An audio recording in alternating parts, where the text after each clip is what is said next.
I question their general concern for black men. So I'm listening to Willie P talk about Michelle Alexander's book. I believe that's her name. In his video series, The New Jim Crow Part 2, or Part 2 of 2, and also in Part 1 of 2. And my problem with black women who are trying to advocate for the black condition, especially for black men, is twofold.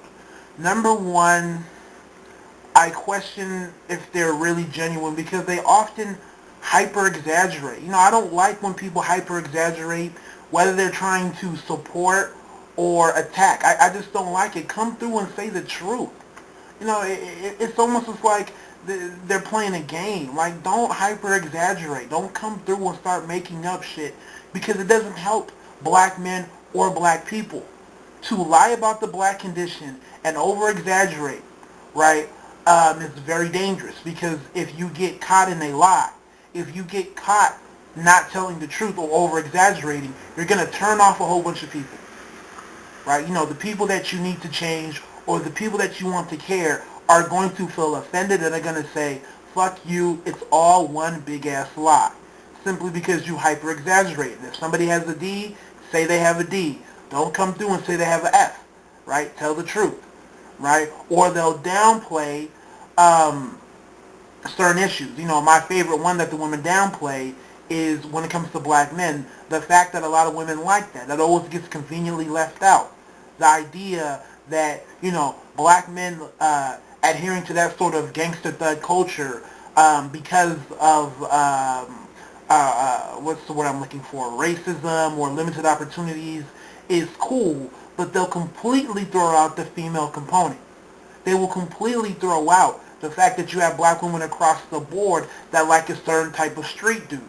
Like I said, we dealt with this in the middle class. The women who never knew anything about the street or whatnot, still liking those type of dudes to the point where you had your middle class black men that wanted to act tough, but in reality, they weren't. Right? There's niggas walking around with guns right now, and their mom holds a master's degree, and their dad is like an account executive, and they have a gun with their allowance money because they're trying to be cool, right? They're trying to adhere to that sort of image that the women like, but that always gets downplayed. This is what I don't like. That's why it's like I can't take you seriously, right? Because it's either one or the other. It's either you're hyper exaggerating, which doesn't help, or you're downplaying certain components. You're downplaying the man stroking. You're downplaying the fact that the women do like the control. And to me, you can see it, right? The fact that the women do like a certain type of roughness and edge that black men have, right? Completely downplaying that whole we love hypermasculinity, right?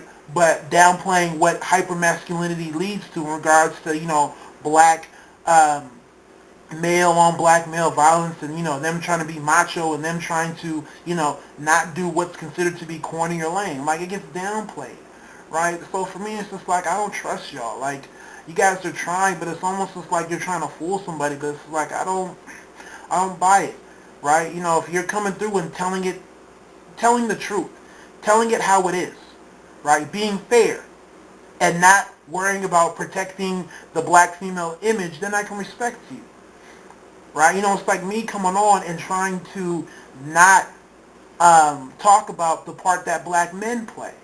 Y'all not going to take me seriously.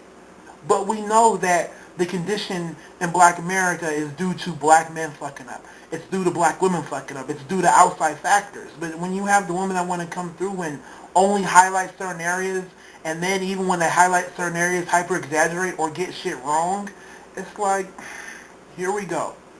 Right? Here we go. Or you'll have your older black women that will completely negate what black women under the age of 25 are looking for. They'll completely throw that out. And every last black woman is thinking like a 40-year-old black woman with a PhD. Right? Man, I just don't trust it. Secondly, there's always a flip-flop when it comes to dating and relationships. All of a sudden, all the sympathy for black men goes out the window. When we're not talking about dating and relationships, it's on some, black men have an unfair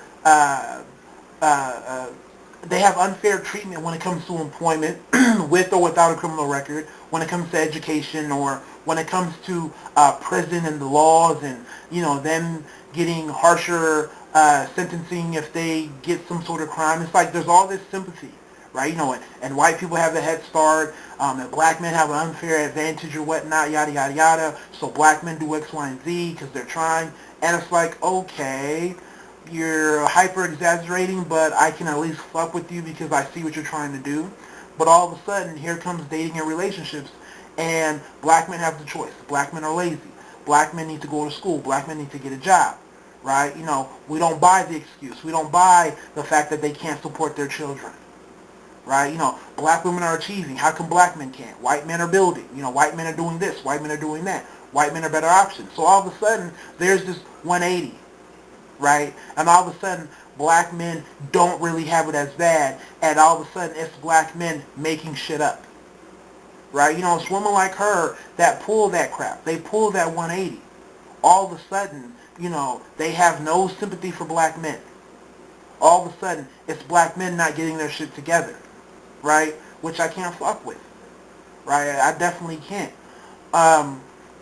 Especially when it comes to the employment of black men who do have their shit together, who do try. But because we don't have those good old boy networks, and we don't have, the father or the uncle to call upon, right? We get the short end of the stick.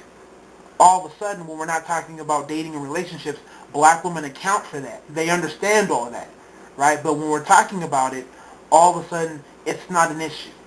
We're just not trying. How come black women are able to do it, right? It's a whole bunch of bullshit. It's a whole bunch of bullshit. So for me, I'm going to be real with y'all. I can't trust women like her, right? Because they're not, and to me, it's not a gut feeling. It's more so a proven level of distrust, right? You can't come on and simply tell the truth. You're either downplaying information or you're hyper-exaggerating information, which I don't like, right? And B, once you get into dating and relationships, I'm not even saying that Michelle Alexander is saying this. I'm saying that women who typically take on her role do this. All of a sudden, there's the 180. And you see it happen time after time. Right? I've seen Oprah do it. I've seen all these women that want to act like they're pseudo-protectors of the black community. I've seen them pull that sort of 180. Right? Like I said in the video a long time ago, it's funny how in certain conversations, white men are the oppressors and white men have an unfair advantage, yada, yada, yada. But when it comes to dating and relationships, all of a sudden, white men are options. White men are a better fit. Like, what's it going to be? So, like I said, I really can't trust it. I want to, but at the end of the day, I think black women time after time have proven where their loyalties lie. And it's definitely not with black men. I think it's with themselves and making themselves look good, because they never account for what they bring to the table, right? They never account for the damage that they have done. If something's wrong with black women, it's because of everything else. But even if I want to come through and advocate for black men, I can't help but have 2 or 3 chapters on the shit that we do to ourselves. Apart from what black women do, apart from, what white people do or what the laws or what, employment does to black men, I can't help but have a couple of chapters dedicated to what black men are doing wrong. Right? And I can't help but tell the truth. I don't want to downplay it. I don't want to hyper-exaggerate. Right? But with the women, you don't see all that. There's this constant downplaying of what the women do. Willie Pete even said it in his analysis. Where are your sites? Where are you getting this information from? She's pulling shit out of her ass. Once again, is she hyper-exaggerating or is she downplaying what's going on? Right? So you think about it, and tell me if I'm wrong for feeling how I feel. When it comes to advocating for blackness overall, I just think black women do a piss poor job at doing it. Right? Because there's no loyalty or sympathy when it comes to black men when they want to talk about why they're single or how come they're not married or whatnot. There's no sympathy, right? All that shit goes out the door, and anything that we say as black men, right, is an excuse. It's an excuse. Oh, they're not trying. They can try harder, right? So when we're not talking about dating, How come you're not saying that black men should try harder? Why are you having this sort of sympathy, this fake sympathy? If you feel like we're not doing enough, then say all that, right? But don't go into that whole, I guess I don't know, maybe it falls under man-stroking, but then change up your program, right, when it comes to something maybe personal. So anyways, that's my vid. Y'all take it easy. God bless.